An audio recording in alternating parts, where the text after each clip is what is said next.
Cool. We are on air. So do you want to go over, do you want to run over the pull request for NSEM? Sure. Or is it are there details? I mean, it's just, I haven't really caught up with all the new Code cov, so I don't know.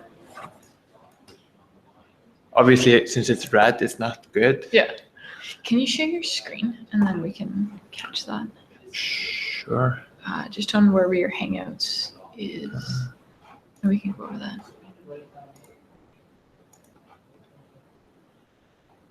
Just the entire screen is generally easier. Oh, and then I think you need to turn on your camera. Oh, interesting. Cool. So now I see us twice. So now you can share. Cool. You can. Oh yeah, that's working. Cool. That is working. Perfect. Okay. Awesome. So yeah, it's just.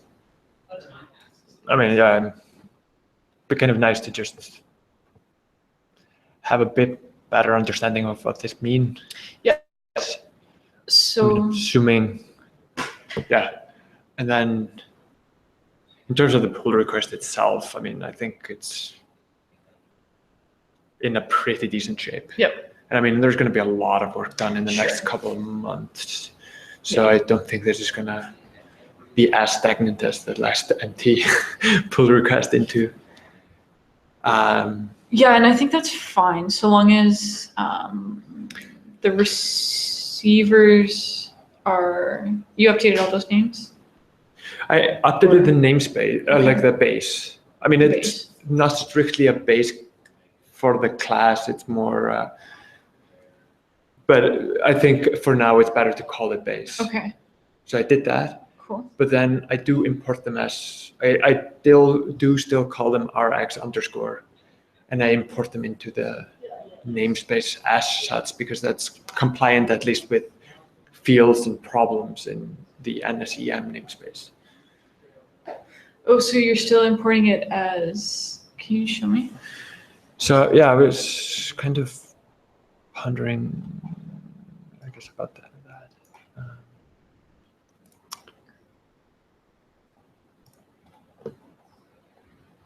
So in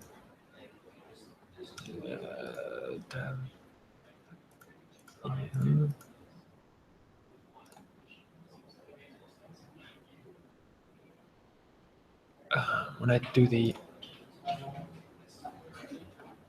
because I do import from fields and from problems, the specific. So I found this just, at least for me, was more kind of name compliant with the namespace. They should probably be uppercase. So, okay, I guess. Because nowhere else would I don't have source dot then poly, do I? Because that's how it is in the FDEM. Okay. So it is actually like source dot whatever. So source dot magdipole or source dot error or rawback or whatever. Okay, so and then we've done the same with receivers for FDEM. Time domain still needs to be cleaned up.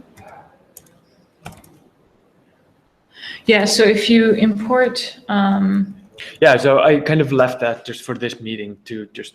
Yeah. Because then I feel like it should be cleaned up in terms of. Yeah. And also I was trying to do it, import it as something, and I think it was part of the.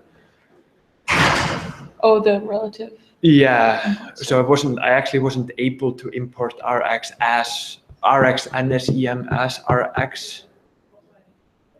So I couldn't get it to be like NSEM.RX.point.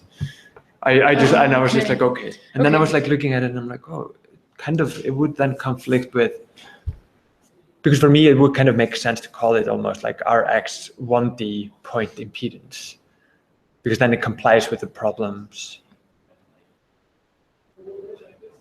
with how I have the problems.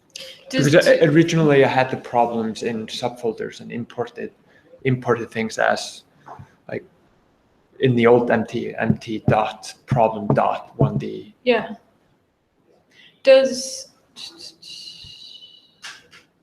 I guess the point impedance 1D and 3D, they're going to be pretty different, the receiver implementations. Is that true? Or are they? Point impedance and tipper?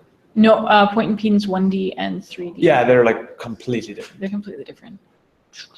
So I see. I mean, they could be. So I mean, because we have talked about even changing the receivers even further and have them more EM compatible. Yeah. Just have them more kind of, just define them a lot better. So this is just kind of how I've done it. This is very much just taking legacy code and making it look a little bit nicer without making too many changes, other than storing the projections, which makes a pretty big difference. My concern with leaving them as is right now is that like we will break backwards compatibility when we change them. So whereas like if we restructure, hopefully the namespace won't change too much. Yeah. So I would, but I do see this. Because I guess in the FDM, for example, there isn't a 1D problem. No, not right now. So there is just a problem. Yeah. See. Oh. There. Hey, Rowan. Hey. How's it going? Good. How are you? Doing okay? Good. We can't see you. Fine. You're recording this. Yes, absolutely. Why not? Nice. How are things? How are things with the empty thing? I don't have too long, so I might drop out in like maybe 15 or 10. Okay. Fair enough. Yeah, we are running through Gudni's pull request for NSEM. He's gone through and changed most of the comments. We were just chatting about receivers right now. Okay. So do you want to fill him in? Yeah. If you have a look at Gudni's screen. I mean, he actually made a comment on it as well.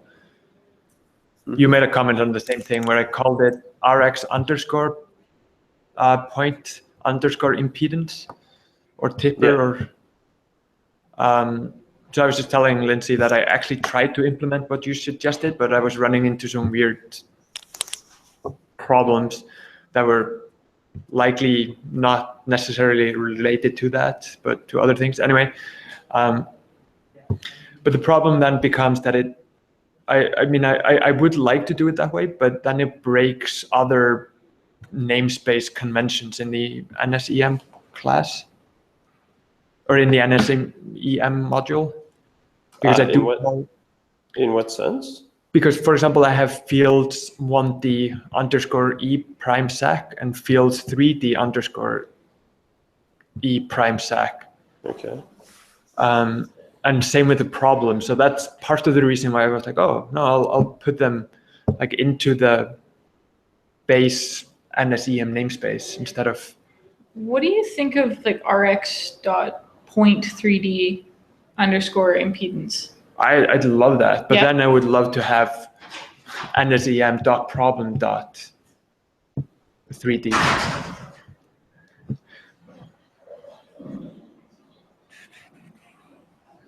Because, I mean, I don't know, for me, that is one of the really nice features about Python that I really like is the namespace dotting. But I guess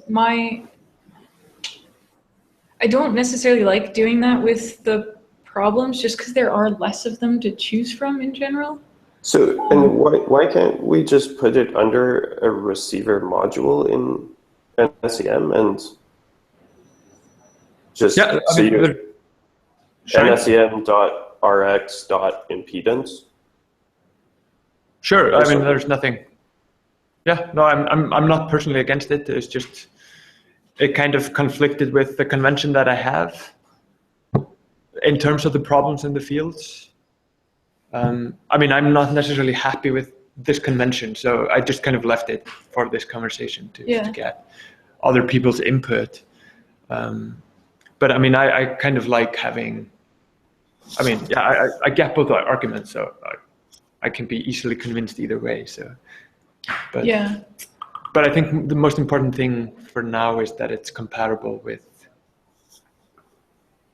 with EM, and then kind of compatible with what we're going to do in the long run, so that it is backward compatible. Yeah.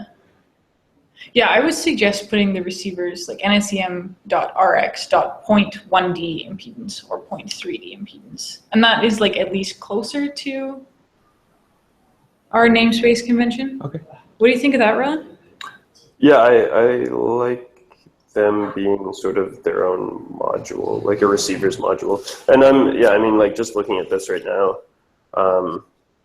I also think that we have a lot of namespace cleanup to do in SimPEG in general, so that I'm actually,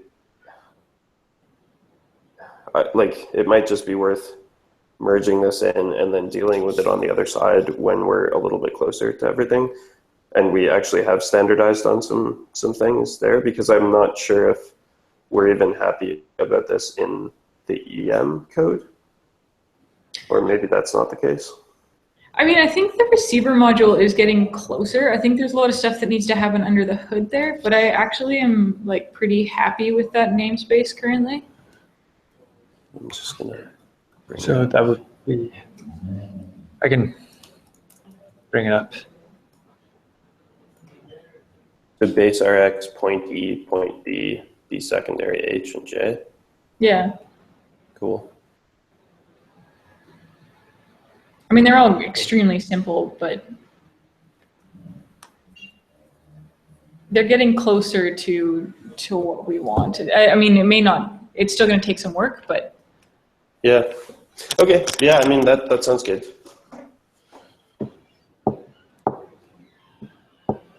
Yeah, no, I mean. Okay, so let's maybe get those into a module, and they already are, I believe, anyways, in the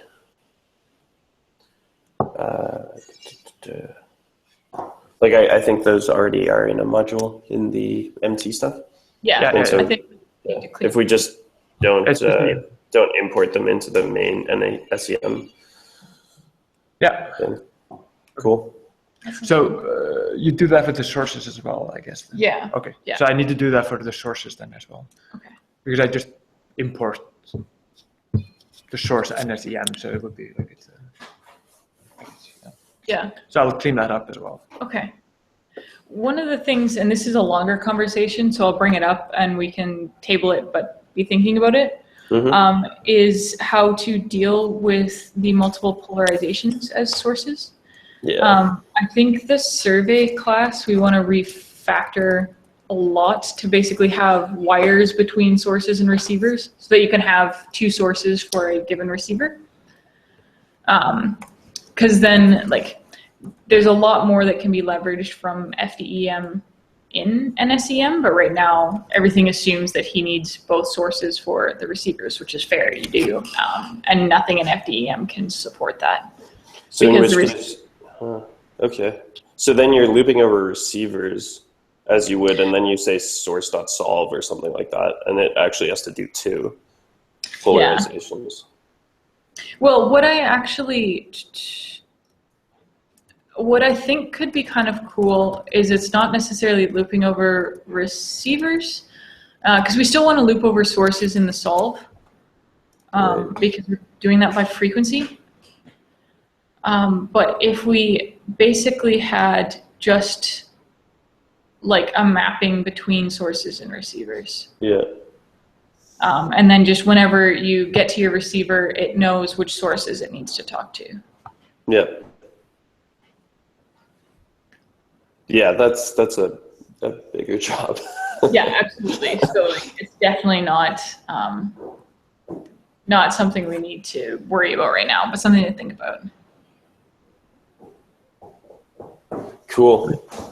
I kind of agree with that. Like, it would be nice to have a bit more kind of flexibility in the survey in terms of it's highly dependent on the source and then kind of how you access the receiver information. Yeah. And I mean, it's like receivers are a property of the source. I mean, I think it's more like I actually really like that implementation, but it's question whether we could add some kind of higher up API in the survey class to kind of where you just say, here are my receivers, here's something. Yeah. So that you could essentially just construct it by saying like, so for receiver, for this source, I want to add this receiver, that receiver, this receiver, that receiver. Yeah. And then you do something, you just do that, and then kind of in the background, it will go and construct the lists and do all that, because that is very efficient for the numerical procedures. Yeah. It's kind of like, for me, when I first started using SimPEG, when I put in like single location for a receiver. Oh, right. Because when I think of a receiver, it has a single location. It's a single one, yeah.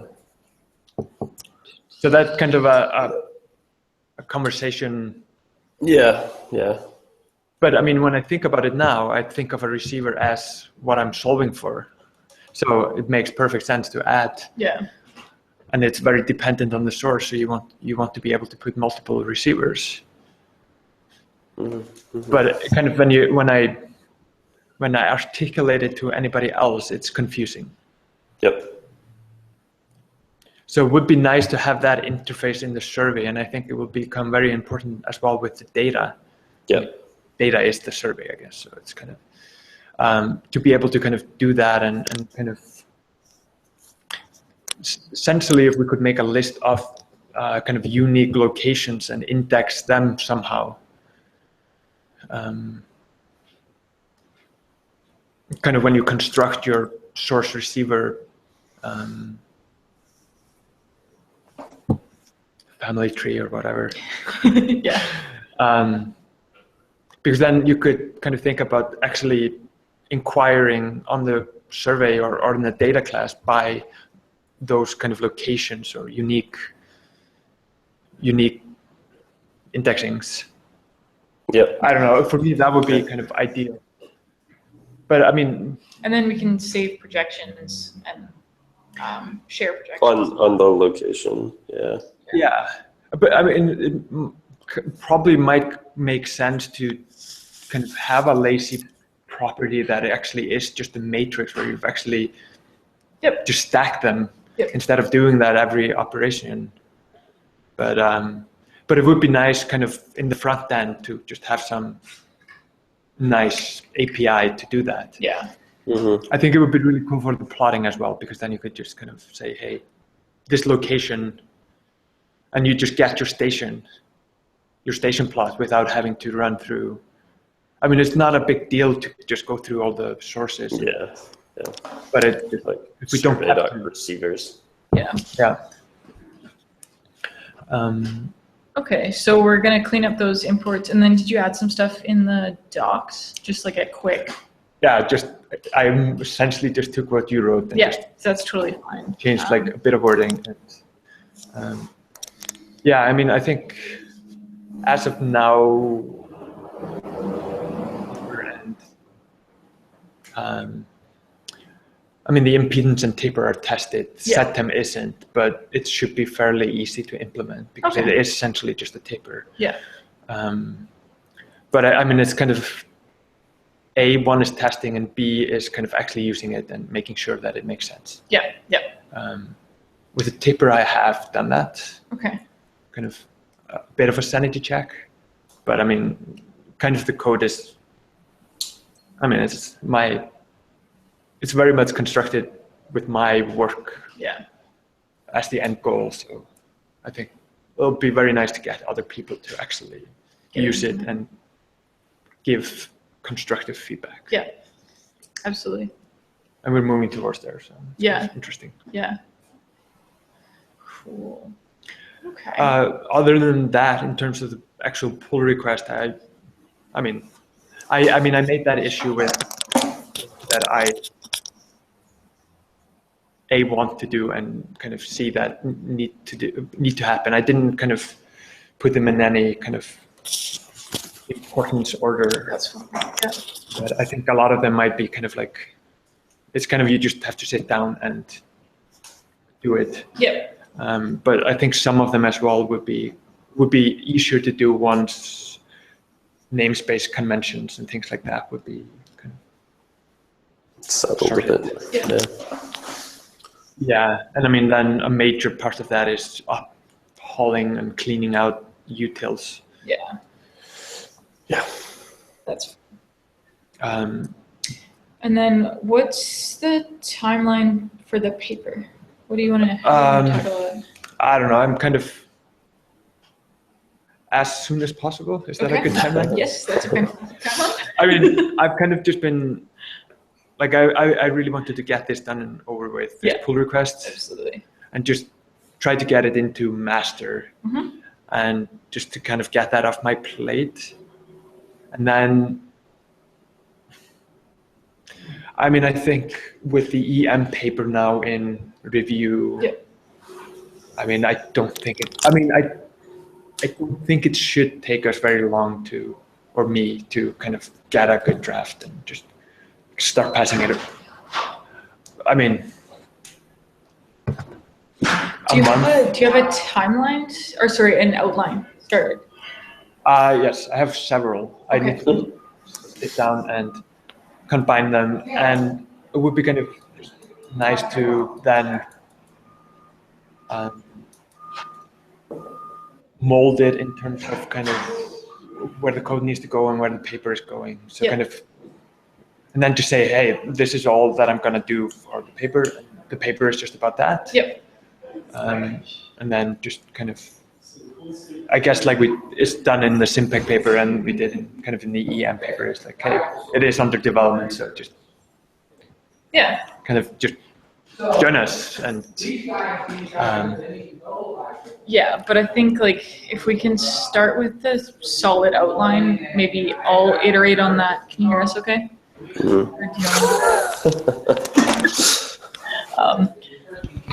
Yeah, so we can start, if you can send an outline, I don't know, in the next week or so, is that reasonable? And we can iterate on it and then think about starting to write? I mean, I think that's fair. I mean, there is some stuff already on the Google Docs. I'll go through everything and kind of consolidate and I do believe that I sent you guys a overleaf invite. Yeah. Because I kind of just wanted to try it. Sure. Looks pretty good. It's really easy to pull into Git, so you can have it locally and work on it, and then you just push it into and then it updates. And because the interactiveness is a little, it works, but it lags a little bit, especially when you add a figure or two, and then it takes a bit of time. Okay. But but I mean, I think it would be beneficial for everybody to kind of really try to build it up on the EM paper. Yep. So I'll kind of identify things. So I mean, I could just at the top of my head, that's the receivers, and it will be the sources. Yep. So kind of explain kind of what the source is kind of physically. Yeah. And then why we choose to implement it in the way that we are going to be implementing it. Okay. I mean, I actually think I do like your comment on kind of how it is very cumbersomely implemented, but I think it will be very easy to change because it is essentially just two sources. Yeah. Two frequency domain sources side by side. So, but I also would like, I think it would be easier for it's definitely easier for me to think about it as a single source. Yeah. So I would like to keep it that way, but it is one of those combo sources. Yeah. It is just the empty source, and it is It's two sources. It's two frequency domain sources. Yeah. Two sources that are one source. Yeah. But I don't necessarily think there is a lot of magic that needs to happen there. No. And then, I mean, it will kind of go into all the other classes, like the fields and things like that. I think that will change. Yeah. Because then it just makes sense to have two fields side by side that are. So it's just kind of an organization, but I don't think the code would change very much. Okay. But I could be proven wrong. Yeah, so those are the two major things in like that I see the difference between MT and and I mean, yeah, so kind of keeping it short and sweet on kind of like the model and the implementation and kind of stuff. Yeah, and then do you have a decent, like a 3D example, or are we going to use the TKC stuff, or? I'll probably generate something. Okay. Do you have a real example as well? One of the things in Iceland, or is that something that you can use? I'm sure that I could, but I would have to get permission. What about the model that you're building up for your thesis? That's like a geologic model that's based on data, but isn't. Yeah, so that would be an option. Okay, because that would be awesome. Yeah, I think that would be a very nice, thing to work with. But then have a tutorial somewhere where I actually build the model. Yeah.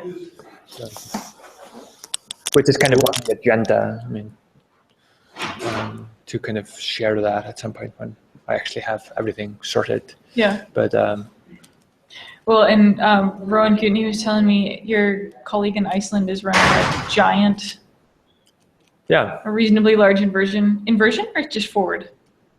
I am pretty sure he's running an inversion. Large 3D. So 200 by 200 by. By my estimation, yeah. Okay. I haven't. I asked him to confirm the number of cells. Yeah. But it sounded very big. And he's running it on less than 30 gigabytes of memory. That's fun. Yeah. So, I think he just got a new computer, and some of his speeds are ridiculous. Like they're quite a bit speedier than I am able to obtain. And I'm really happy with a lot of my speeds. So that's fun. Yeah, that's really fun. He's very he's kind of happy with how it's coming. It's taken us a while. I mean, took a while with the solver to get it working. Yeah, but that is working now. So Paradiso is good. I mean, we spent almost 2 weeks going back and forth trying to figure out mumps. Yeah. We got Paradiso working in like a email. Yeah. Like I sent him do this. I mean, the first crude thing, and then I guess without the PyMat solver. Yep.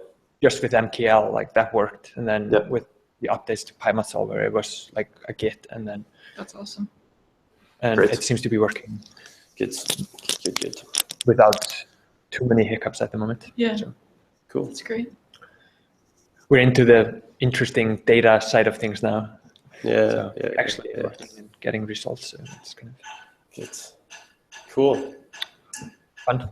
So once we get this cleaned up, just start pulling it down the chain. Is that do we want to do any other further code reviews, or just get it down and then go from there? I don't know. What's the timeline on it? Because I'm also doing this property stuff. I think that's a much bigger job, and that is something I'd like, Lindsey, at least your help on. I think there are some things that are definitely going to happen with the MT code as well. Yep. So that's I got something working last night, in terms of overriding, like getting rid of the prop, like deleting it. That felt good. Yeah, so I deleted the prop map and the model as well, and then was killing a whole bunch of stuff in the code that referred to cur model and stuff like that. So, Okay, cool. Okay. Okay, yeah. I mean, for me, part of this push on my part was just also rename the branch from MT. I thought it was just a good thing to Right, to get it into. Yeah, I don't know if you can see my screen. Yeah.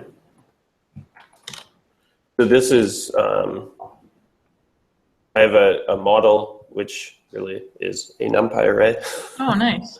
a mapping, a SimPEG map. Yeah. A physical property, which can be sort of got through a mapping to a model. So they're built up like this.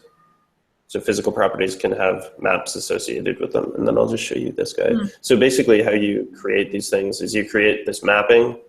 You can have a physical property which has a reference to that. And then you have a derivative which has a reference again to the physical property. Okay. That's cool. That's really cool. And then so you train invertible. Base. So here is sort of how that looks. Is the base EM problem now has an invertible sigma, an invertible electrical conductivity, and invertible electrical resistivity, which you then have to tell that they're reciprocals of one another. Okay.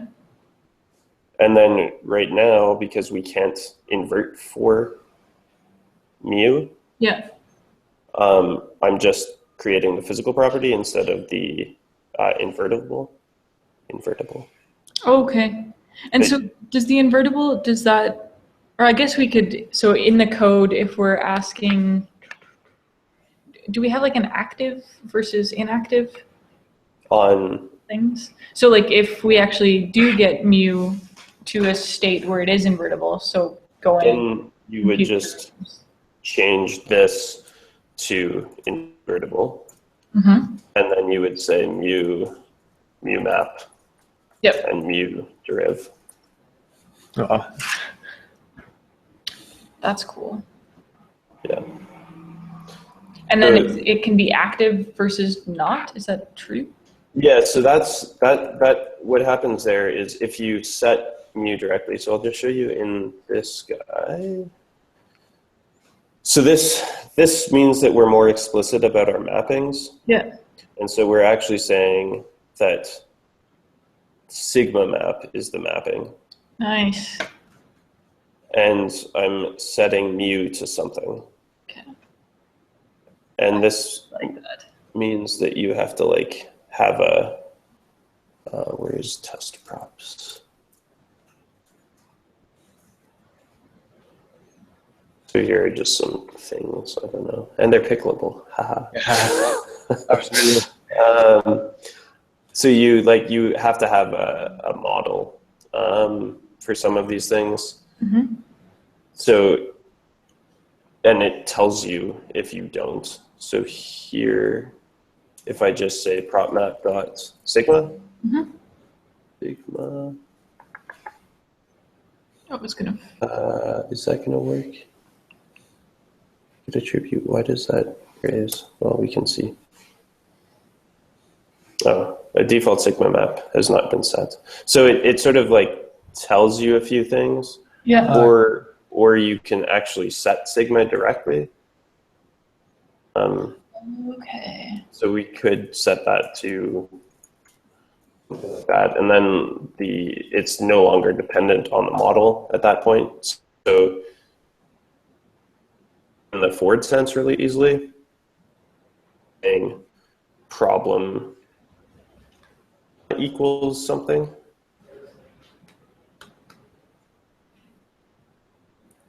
Does that make sense? So, sorry, can you repeat that? You sort of cut out. So instead of like before, we always had to have a mapping on these properties. Yeah. and sigma was sort of always dependent on the model. Now you can bypass that and you can just set the physical properties directly. Ah, that's really cool. Oh yeah, that would be nice.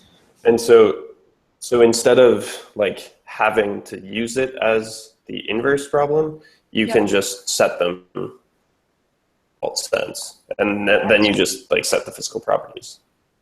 Yeah. That's really exciting, Rowan. Yeah, so this is a lot better. And I've been testing it slowly. There's still a few things that I need to work out, and it's on a relatively unstable branch of properties at the moment that's getting a lot of work currently. But this pickling and stuff like that that's actually pretty big.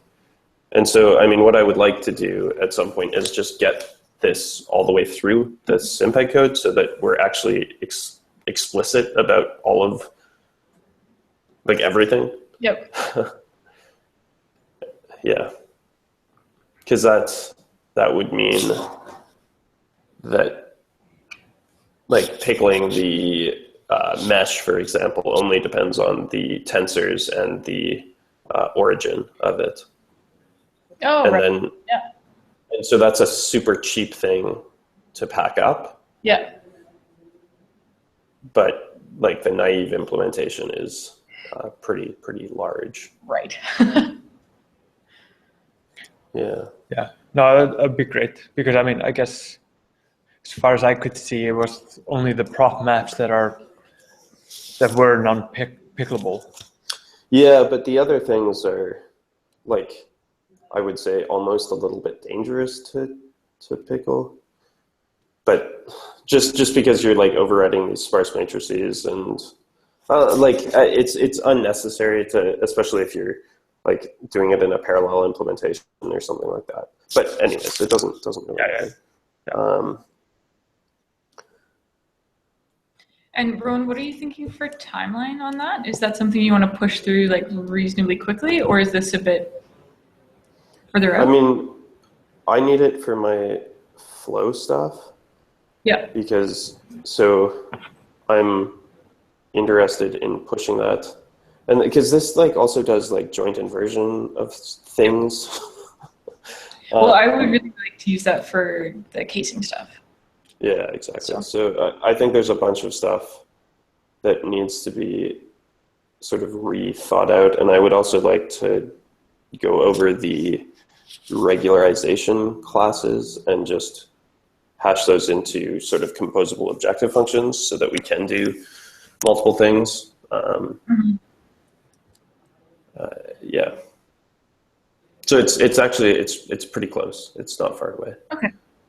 And it's not actually that big a change because it's mostly in the base classes. Yeah. And then it's finding and replacing cur model dot with nothing. Yeah. That's very exciting. Yeah. So it might just work, but yeah, it is a little bit annoying to go through all of these things. Anyways, I'll give you guys an update when I'm a bit closer, and I'll just like merge in the MT changes when they come. Have you pushed a branch? Yeah. Like, could I look at which branch are you on? It's EM prop maps, I believe. Yeah, cool. EM/prop maps. It's like a little bit in flux at the moment, just because the underlying thing is changing, because this is sort of informing.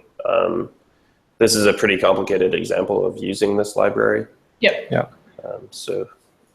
And pickling complicated things as well. Yeah. So that's. Anyways, it's coming. It's coming. Sounds good. Cool. All right, I gotta run. This is pretty cool. I'm excited to see the MT outline. Hopefully, I'll get the fluid flow paper out the door as well. So I'm on the record saying that. All right, take care, Ron. All right, have a good one. Bye. Cheers. Bye.